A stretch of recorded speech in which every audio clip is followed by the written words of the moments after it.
Man, was Fade Ralpha trying to go accept contract and not draw any of his priority contract cards? Was that what he was trying to do?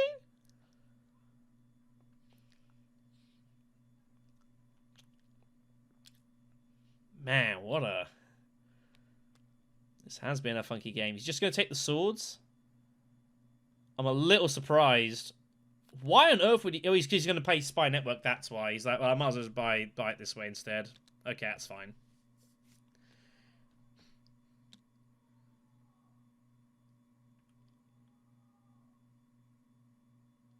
But yeah, we're going another round here. Muad'Dib is going to score 4 points. He's getting himself up to 8 points and lead here. What is Fate Alpha going to do? By the way, in High Places Chemical is actually a pretty good card for him. He gets a spy wherever he wants. I think he's going to... Is that just for the card draw? Who knows? Anyways, so Fade officially can opt to take the 2 spies if he wants, but obviously we'll trash it for a point. And he knows he's going to get another one later. This round 8 conflict is going to be very interesting.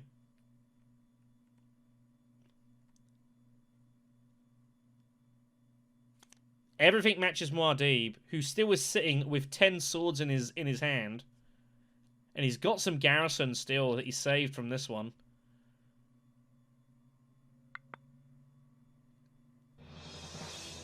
No one will play anything here.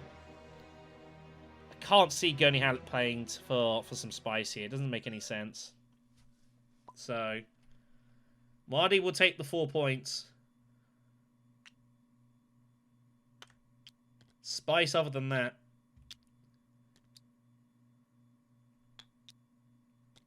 And we're going to see what round 8 has in store for us here. Truthfully, who knows?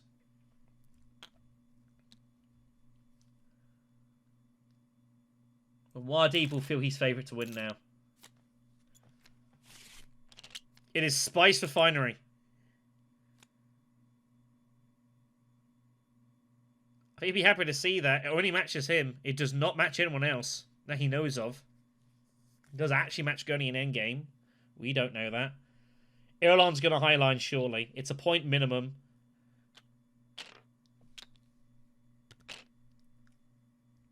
Fade redraws Steersman, by the way. Very fortunate. Muad'Dib finds leadership, but he's got no water to get worms in. But he's still got his spy there, so it's not a big deal.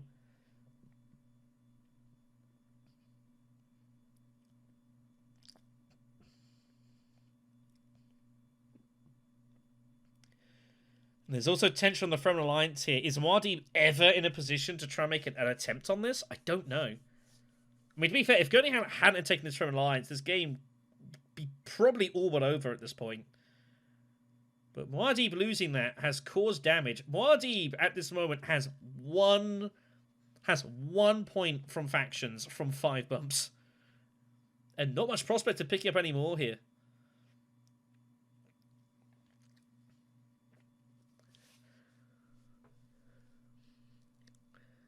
He knows he's sitting on some combat strength, but he doesn't know if it's going to be enough here. Fade Alpha has absolutely buckets of stuff here. Yep, all flags. They're all his. Any city will give him the chance to get the Solari point.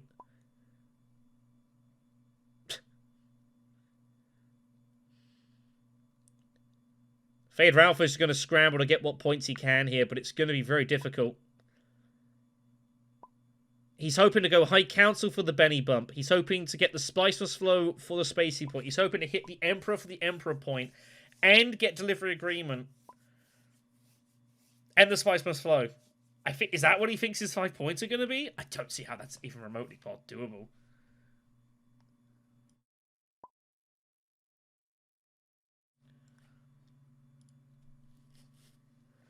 I hope this doesn't go another 2 rounds. It's getting late. I gotta edit this.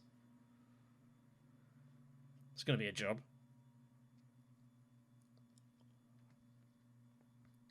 Monty just needs 2 points. The question Muad'Dib could worth ask himself is, if he just goes, say, like, deliver supplies and just gets a Spice Must Flow and gets his endpoints, does he win the game?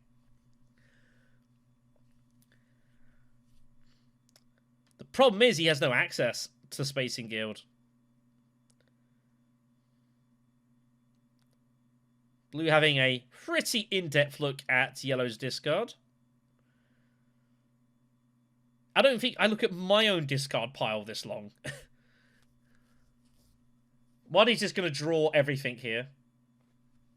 So, Blue needs to get out of the discard pile, otherwise it is not going to shuffle. It's actually pretty healthy.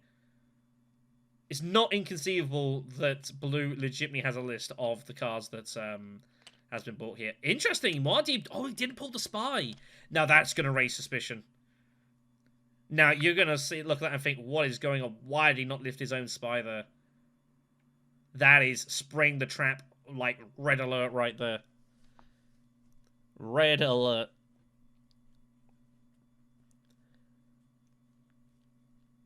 Muad'Dib might just commit himself to the battle here, thinking, well, if I win it, it's just 3 points, and I just win. And he just chucks everything he humanely can here. But legit might just get... Well, he's in a weird spot. He wants to go and get some water, but... Oh, goodness me. Gather support. Gather support leadership. Gather support leadership to Hyga Basin looks very good here. Is Gurney off for research station number 2?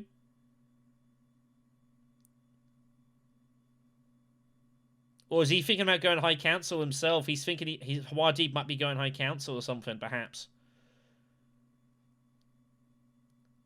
It's a red herring.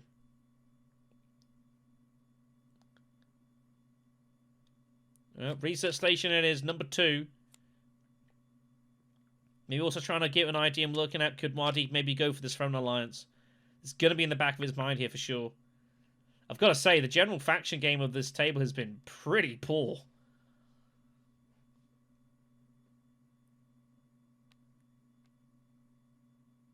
Everyone is missing like 2 points from faction friendships at the moment. It's incredible. I don't remember the last time I saw that in round 8, where no one's got more than 2 friendships.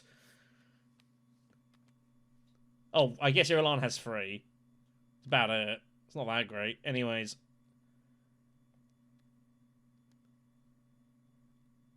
What is Irulan's plan here? She's got opportunism, of course, but I don't think she can ever really get any value out of it here. She's just drawing. She finds access to Imperial privilege, which I think is what she was looking for. She didn't really want to do it with coordination. Maybe looking for a ring or something. I don't know, but double agents found, which is pretty good. Phaedra for High Councils.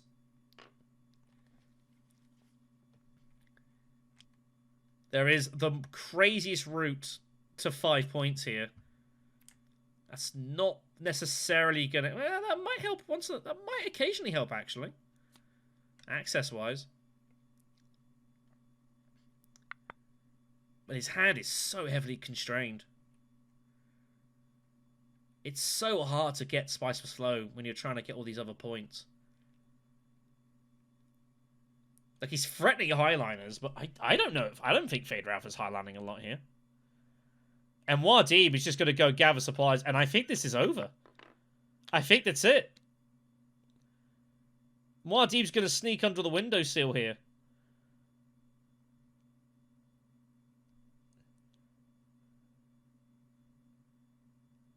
Surely it's just leadership. And he's just got all these intrigues. It's just going to get the job done. He might not even play leadership. He might even just play Dune. Dune. So he can just reveal leadership for maximum swords. And I think Spring the Trap's going to get the job done here. Muad'Dib, let's see. If he gets a worm in with Dune, that gets him to 11 strength. Leadership is worth a couple of swords because of the daggers. That's 14. It's 24 strength.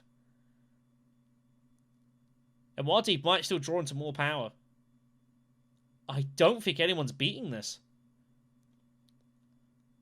Goni Hallett might have done if he had access to Highliner, but he doesn't. Phaedra Alpha doesn't have any garrison.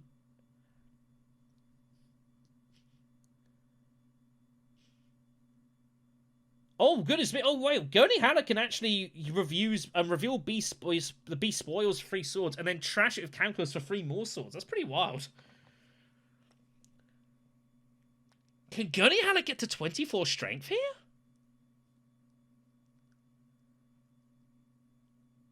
With his ring, 10.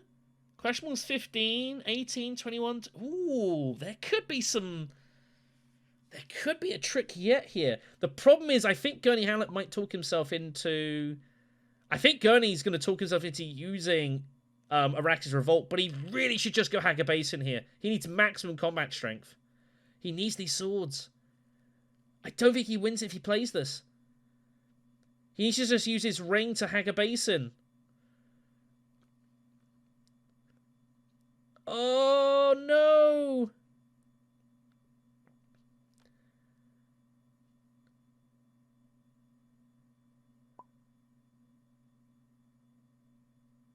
To Spice Refinery?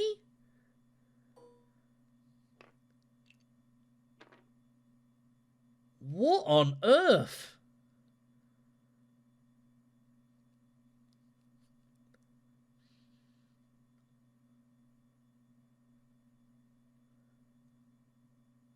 I don't understand that move. If you're going to go City, why not just go to Siege? Oh, because he feels he's got to get the Solari for the fight. That's why. But I don't think Gurney can win this now. I think it's over. Gurney thinks he might win it with questionable methods. He doesn't realize that Muad'Dib's sitting on all these swords, though. I don't think it's going to be enough. Irulan is going to go to Privilege. The spy will basically be replaced. Double Agent puts a spy on the connected location. So it goes back there automatically. That's 8 persuasion. That is not Spice Must Flow. Does have the opportunity, of course, to cycle an intrigue. She might ditch opportunism at this point and think there's not really any value out of it. To be honest, neither are that great for her. Just gets rid of Devour and calls it a day. That's not what she was looking for. That is not helped her at all. She's going to desperately try and draw a card here and hope she somehow gets to... She does have 1 persuasion cards in the row, by the way. Weirding Woman and the Sardaukar Infantry, so she can actually go to accept contract and guarantee Spice's Flow here, but it's all kind of full on here for Mongoose. It has not worked itself out. Fade Ralpha goes deliver supplies with Steersman. He does not highline.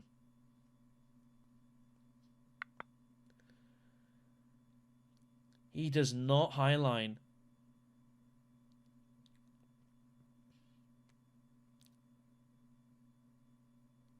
And this is it. I think this is over. Muad'Dib just puts the worm in, and he's going to get an extra intrigue as well, and I think this is just too much strength. And this is something I've completely missed here. Reliable Informant isn't any help for Muad'Dib, though. 14, 24 strength. I don't think Gurney Hallett can catch anymore. He's tried to do too much here at once. He's gone Spice Refinery. I mean, you can't necessarily blame the guy. If he's got to get the money together for the point.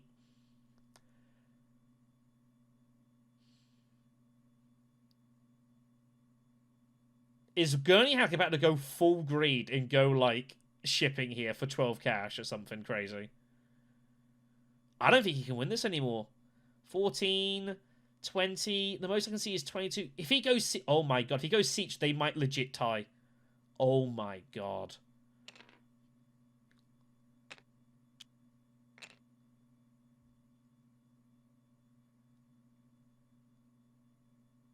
$13, 6...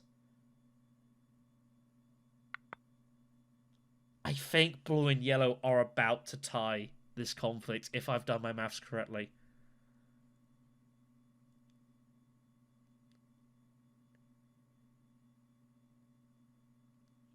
Unreal. Irulan should probably go Assembly Hall, by the way. And just guarantee it. Picks up Chris Knife. Not that useful, unfortunately. Yeah, Muad'Dib's got 10 intrigues, swords, And leadership's worth 1 plus an extra dagger for each other revealed dagger, so it's 13. And Gurney's got 3 with Beast Spoils, 3 more with the Countless, and then questionable weapons is 5 swords with the down bump. It's a tie. It's gonna be a tie. Oh my god.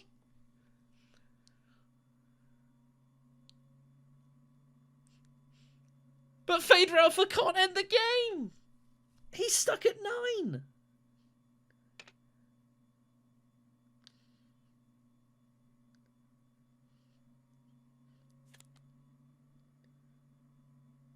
Incredible. Incredible, this.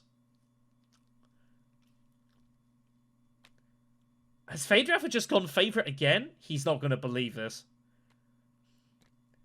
This table is not going to believe this when this happens. This is going to be ridiculous, and no one can have a plan for round 9. As I say, round 9 is a crapshoot, as far as I'm concerned, when it comes to this sort of distance. Wadi picks up Shadow Alliance, by the way, which is just straight in-game point. With the Fragments. He doesn't have to go for that anymore. He'll feel pretty happy with that. Muad'Dib, I think, thinks he's got this possibly in the bag, but now he's not so sure. Now he sees those 6 swords on review. He's like, ooh, actually, this is really iffy. Gurney Halleck could have Spice's power, 3 spice for 6 swords, and I'm just toast.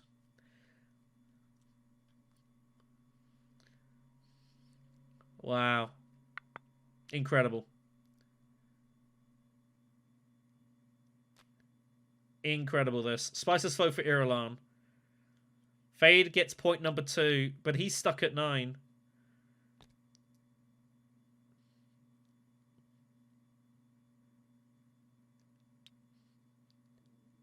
So, next round is either going to be Arakeen, which is the dagger conflict, which is you pull 2 spies for a point, or it's Propaganda, which is bumps. Rayverne pulls Benny opposite, by the way, in the vain hope that somehow this game continues. Irulan's thinking, do I play Impress just to try and tie blue here? I wouldn't bother, honestly. I'd hold on to it. But I guess you want to just get it out of your hand. She has to take a 2 persuasion card. Goes into the discard pile. It's meaningless. Here it comes. Here comes Spring. And Muad'Dib's going to be forced to play weird in combat as well, I think. I don't think he can not play it.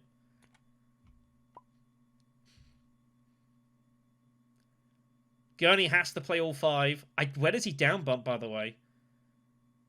Does he down bump Bene Gesserit? I guess he has to down bump that, which he does. And Muad'Dib has to tie, right? He can't let him score these points. He's trying to do the maths here. Yeah, he's trying to work it out. He's trying to work out, does Gurney Halleck win? Gurney Halleck scores 3 points for winning this fight. Gurney Halleck now realizes he's not winning this fight if he doesn't want to. No, if he could win it, he obviously could. It's just be clear now that he can tie it. Has to tie it. He's got no choice. I don't think there's any reason not to do it. It is a tie. And we are going 9 rounds.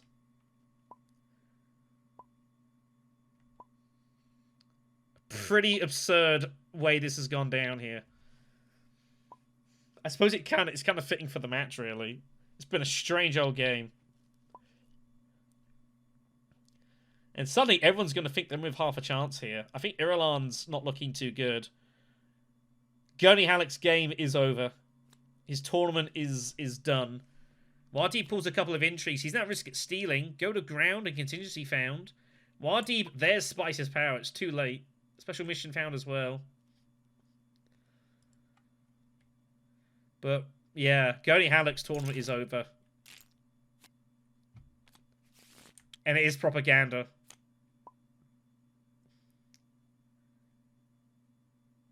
Crazy. Crazy stuff. Yeah, Roman knows. It's the way it goes down sometimes. It's pretty brutal. But that's how it goes occasionally. So, Muad'Dib picked up Desert Power, by the way, in the midst of all that mess. I was wondering who took that. Yeah, there were roots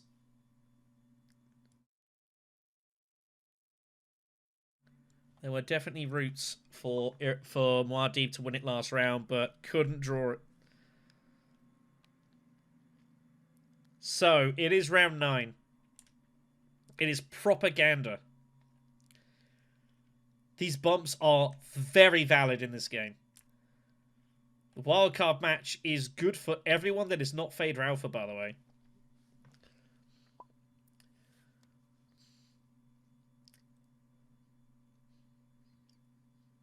Yeah, Creative's deck is enormous. Phaedra Alpha is just going to try and get his Spiceless Flow resolved first.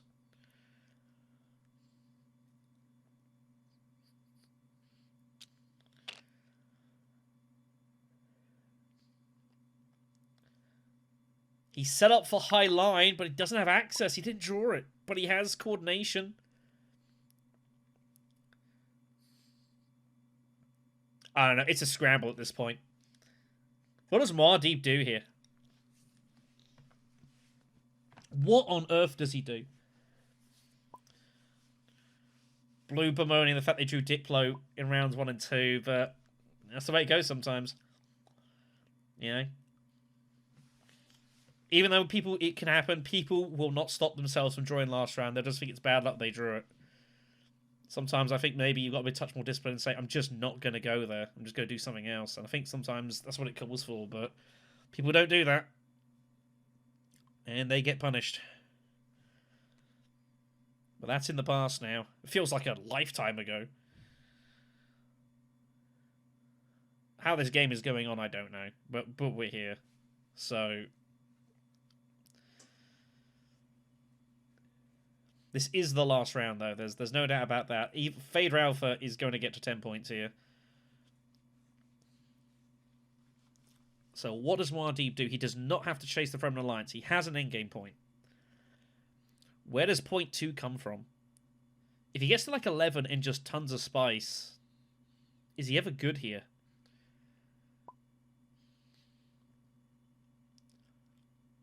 No, only the one. I mean, he just spent a load of his intrigues. So he's only had one card that he was drawing over. The rest is random. Could be anything.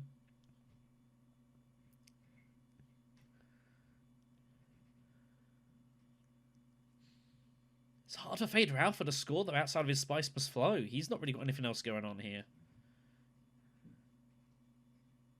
Irulan might actually find a way to get Value of Opportunism with some crazy one. I don't know. I don't know what Muad'Dib does. I feel like Muad'Dib's best bet is to just go to, like, a faction and shipping. And just get point 10. Maybe go espionage. Put a spy on shipping. Go there with Dune.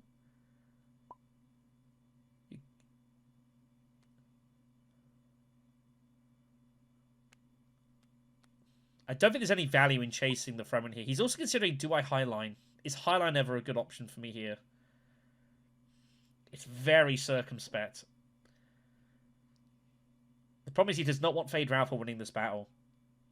That would be a disaster. That would be kind of end of his tournament here. Because it's too easy for Fade to maybe try and find a point somewhere. But I don't know, how easy is it for Fade to find a point? You'd have to go to highline. You had to change allegiances, unless he's got, like, by access.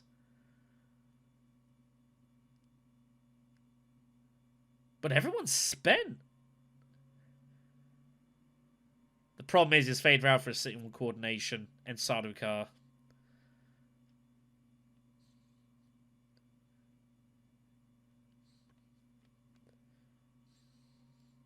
Yeah, it's a tough spot there, but it's such a bizarre situation we're in here. Like, this game should have ended like half an hour ago.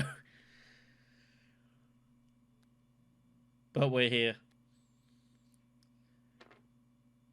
Muad'Dib is going for Spice tiebreak.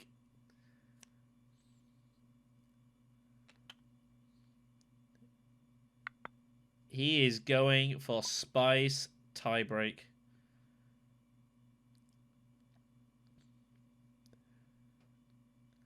That's the only reason I think he makes that move. He's thinking, I can still highline. He's gambling that he might get to highliner still. He also wants to see what Fader Alpha's going to do. The problem is Fader Alpha's got so much highliner access. Space-time folding. He's got steersman. Again, coordination's around as well.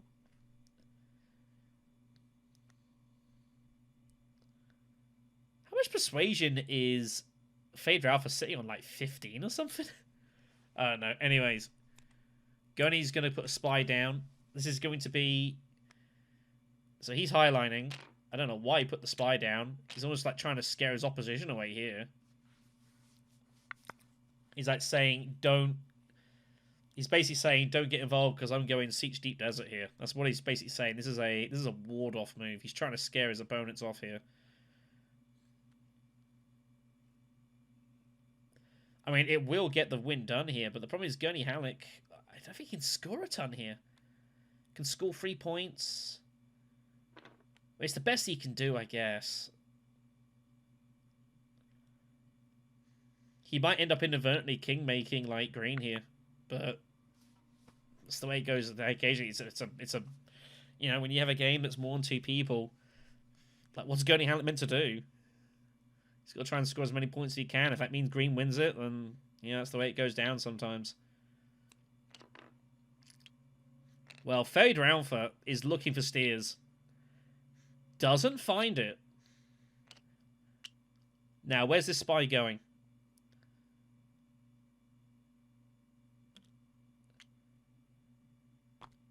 Wow. That's not where I expected it to go. 2, 5, 7, 9, 11, 12, 14, 15, 16. Oh my god, is he about to get 2 Spiceless Flows here? By going to Assembly Hall? Oh, I know he hasn't got enough spies. Oh, he never played Distraction when he went to Research Station.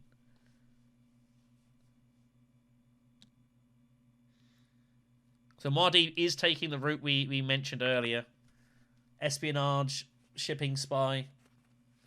And just get to 11 points with as much spice as humanly possible and hope he wins on tie breaks. Basically just hoping Fader Alpha doesn't get to 12. Which I think is the correct way to play this. Go any research stations.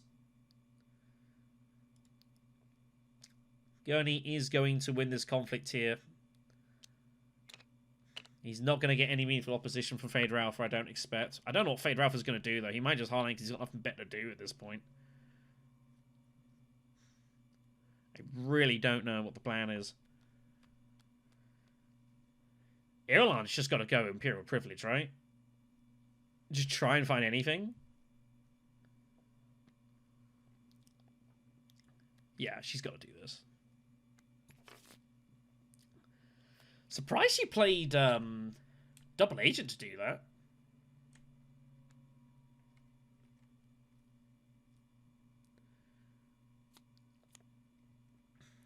Gives up, changes out. I guess the manipulate. It's no good here. Can't use it on Spiceless Flow cards. She just wants 1 bump just to get opportunism off it. It's all she wants. She cannot find the faction access, though. So what does Fader Alpha do here? I don't think Fader Alpha can expect he's ever winning this battle here. The problem is he's only got 1 spy down. If he put down a 2nd spy, he would actually have been able to... I think he legit would have been able to go to Assembly Hall and actually get 2 slows here, because he would have been able to get the full 3 points of persuasion off of the Benny Operative and then lift the spies with high places to get the 5. I don't think he can now. Yeah, and Highline's blocked anyways. He doesn't bother going Sardaukar. And that's it. This is over. Muad'Dib is going to get there. Shipping is going to get the job done here. He's going to have 11 points and loads of spice, and he's just going to hope that he's good here. He's also hoping that maybe he can get Desert Power in and get some spice of the conflict, and that will make doubly sure of it. Well, it has been a topsy-turvy match, this. It has been a very curious game. It's been a fascinating watch, though. Maybe not the most clinical match you'll ever see in this tournament, but do they all have to be like that? Do they all have to be, you know, where everyone just plays the best move all the time in like 5 seconds? There's something very absorbing in this sort of match here. It's like watching, it's like a 3-act opera, this. We had the fake out crescendo at the end of Act 2 at round 8 when it should have ended. And now final resolution. But it looks like Creative is going to book himself into the semi-finals here. And I don't see any way this is going to be prevented.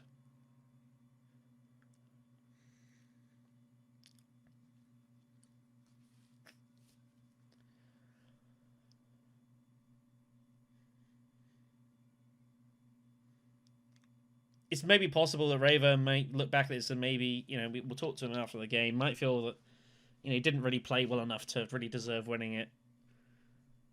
Could see him maybe thinking that. Had a very uneven sort of mid-game, definitely, and I think could have taken some different routes. Got himself into some horrible, horrible spots.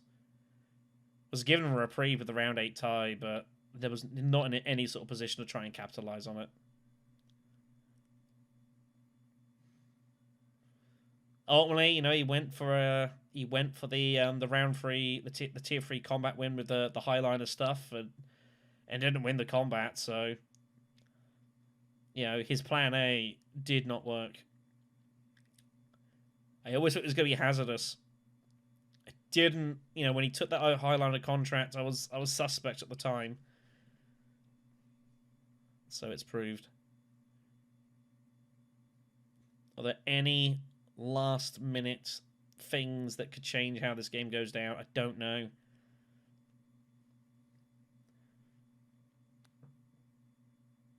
Not really much for Gurney to do here.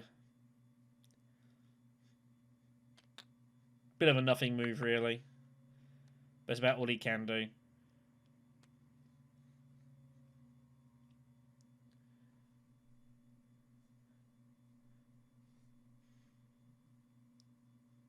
Yeah, I'm kind of just playing out here, really. There's not much she can really do either.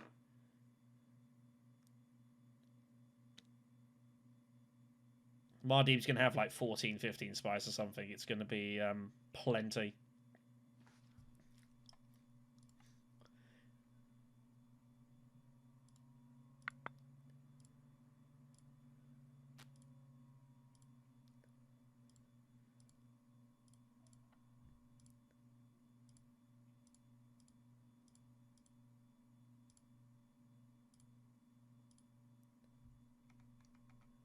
It's fascinating, wasn't it? Yeah, it was. I was looking back at the tables there. We did mention at the very start of this how Creative had gone through 4 group games with basically no tiebreakers whatsoever.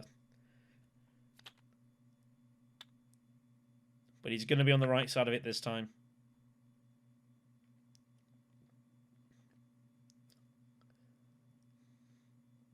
He must know he's good. There's only one intrigue in favour of Alpha's hand. He must know he's good. Contingency plan number 2. He's going to play one now just to make sure he doesn't lose Shadow Alliance, of course.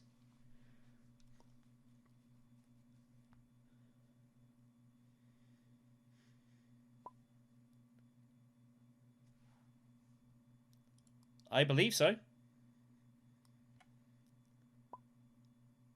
They're separate things. Like, you bank that and then do that. I believe so. Yeah, as you mentioned earlier. And I think he realised he could actually have bought 2 Spice Flows. It wouldn't have mattered. He would have died to Mardeep endgame, but if he... I don't know why he didn't play Distraction. I guess he's just forgot in the midst of everything going on.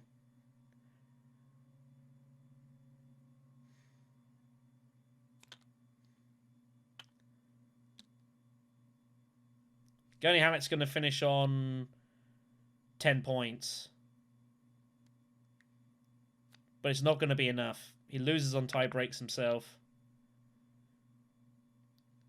In the midst of all of this, having gone 9 rounds, I don't think any of these players are even going to make it as the fastest loser. Fastest losers, both of them are 11 points, I believe. And I know it was one or two people, I get it occasionally in these tournaments, like, oh, well, people just play for 9 rounds and, 2 of them go through. Well, here we are, we're at 9 rounds, and no one's going to make a fastest loser spot here, so I will take my victory lap on that front.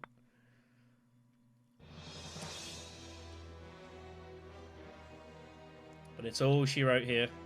Creative will go through to the semi-finals. It has been a titanic struggle, this.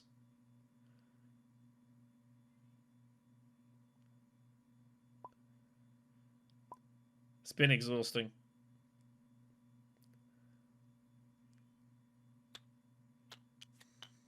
Unless there's any end games that somehow help here. Fade. I don't think there are any end games that are going to help. Oh, Chosen Prophets would have actually won him the game, actually, if it had come out. 1 in 20. No, he would have lost on Spice anyways. So, confirmation here very quickly that, yeah, Creative will go through to the semi-final. Semi-final D specifically, where he'll be meeting up with Joe MB, Bob Lob, fuck's sake. So confirmation that Creative will be going through to the semi-finals then, meeting up with Joe MB, Bob Loblaw in semi-final D, as well as one of the fastest losers. I'm going to keep my thoughts pretty brief because it's pretty darn late here. Yeah, pretty long game, and I think everyone's fairly honest here. It was a little bit. Everyone had some tough games, tough times in this one, and I don't know. There's definitely probably different routes people could have taken here and there. I think it was one of those ones as well. I think that people maybe got a little bit kind of just very unsure of how necessary to proceed. Again, the faction stuff, like everyone had a pretty bad run of that as well.